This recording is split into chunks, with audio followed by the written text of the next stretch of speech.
आप लोगों को किससे मिलना है? शेखर से मिलना है। अच्छा, तो भैया से मिलना है, आइए। भैया? 2 कौड़ी के नौकर? तेरी इतनी हिम्मत कि तू अपने मालिक को भैया बोलेगा? हाँ आंटी, आपने मुझे थप्पड़ क्यों मारा? हेलो, तुम्हारी हिम्मत कैसे हुई मेरी मम्मी को आंटी बोलने की? अब तुम जैसे नौकर भी मेरी मम्मी को आंटी बोलेंगे? होए, तुझे मैं आंटी नजर आ रही हूँ? तेरी हिम्मत भी कैसे हुई मुझे आंटी बोलने की? कॉल मी मैम, समझ में आया? अच्छा, तो मेरे घर में आके मुझसे बहस कर रहे हो और मुझे थप्पड़ मार रहे हो? आंटी, आपने बिल्कुल ठीक नहीं किया मेरे पे हाथ उठा के। अरे तेरा घर नहीं है, तू सिर्फ 2 कौड़ी का नौकर है इस घर का, समझ में आया? अपने आप को मालिक मत समझ। तेरा घर। किसने बोला कि मैं यहाँ पे नौकर हूँ? अच्छा जी, मैं ना शेखर की होने वाली वाइफ हूँ, तो मुझे अच्छे से पता है कि तू इस घर में क्या है, नौकर है या फिर यहाँ का मालिक। देखिए, मैं आप लोगों से बहस नहीं करना चाहता। अगर भैया को पता लगेगा ना तो वो गुस्सा करेंगे। वैसे हमें भी कोई शौक नहीं है तुझसे बात करने का। और सुन, आगे से ना अपने मालिक को भैया मत बोल दियो, आई बात समझ में? आइए आइए, बैठिए, मैं पानी लेके आता हूँ आप लोगों के लिए। चल बेटा।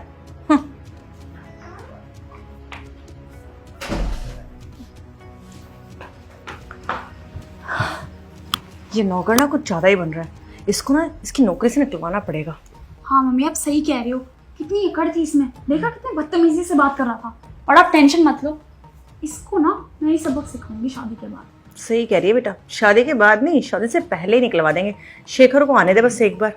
करती हूँ मैं शेखर से बात इसके बारे में। ओ हेलो, जल्दी पानी लेकर आओ। हाँ बस ला रहा हूँ, थोड़ा सा गंदा है ना, साफ करके।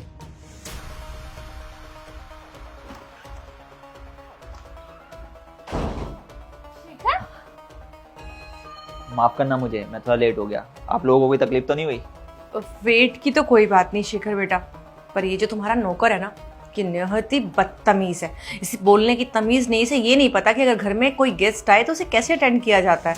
बेटा मैं तो यही कहूंगी कि टाइम रहते ना इस नौकर को घर से बाहर निकाल दो, नहीं तो इस घर पे ही अपना राज जमा लेगा।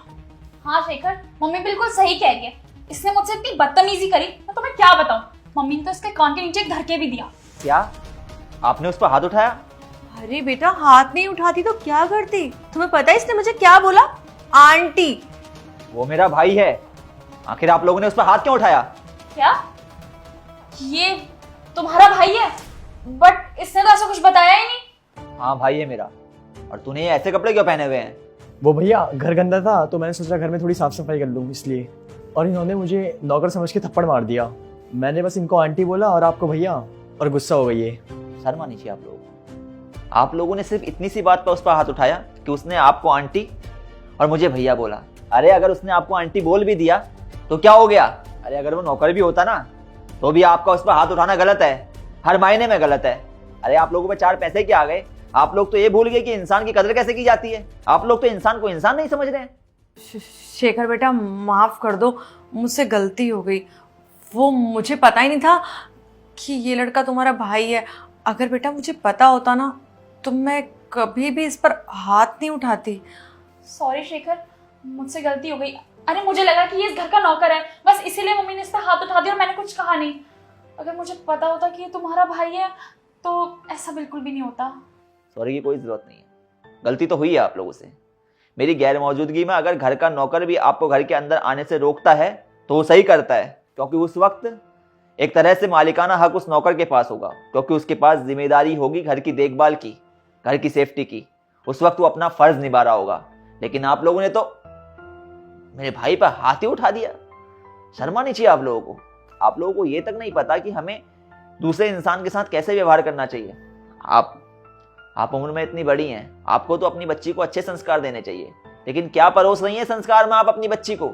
यही कि सामने वाले इंसान को इंसान ना समझा जाए। अगर आप ऐसे ही संस्कार अपनी बच्ची को देंगी ना तो वो दिन दूर नहीं जब ये आपकी बेइज्जती करेगी सब लोगों के सामने, तब आपको पछतावा होगा कि काश उस वक्त अच्छे संस्कार दे दिए होते। आपको पता है इस दुनिया में अच्छे संस्कार ही एक ऐसी चीज है जो असल मायने में इंसान को पूजनीय बनाते हैं।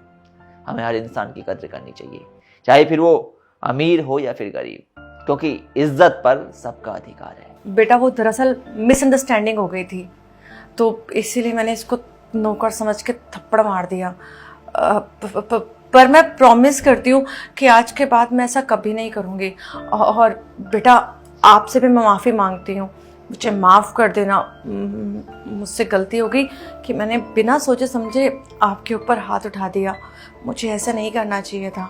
आंटी आप मेरे से बड़े हो, आप मेरी माँ जैसे हो, आप मेरे से माफ़ी मत मांगो। हाँ शेखर प्लीज, मम्मी की तरफ से मैं सॉरी बोलती हूँ प्लीज।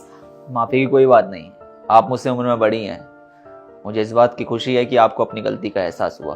एंड प्लीज़ आगे से अच्छे कर्म कीजिए ताकि आपको खुद पर गर्व महसूस हो। ऐसे काम ना करें जिससे आपको खुद पर भी शर्मिंदगी महसूस हो और आपकी बच्ची को भी शर्मिंदगी महसूस करनी पड़े। चलिए छोड़िए इन बातों को, आप बैठिए। हाँ गौरव, एक काम करो, कुछ खाने का मंगवा लो।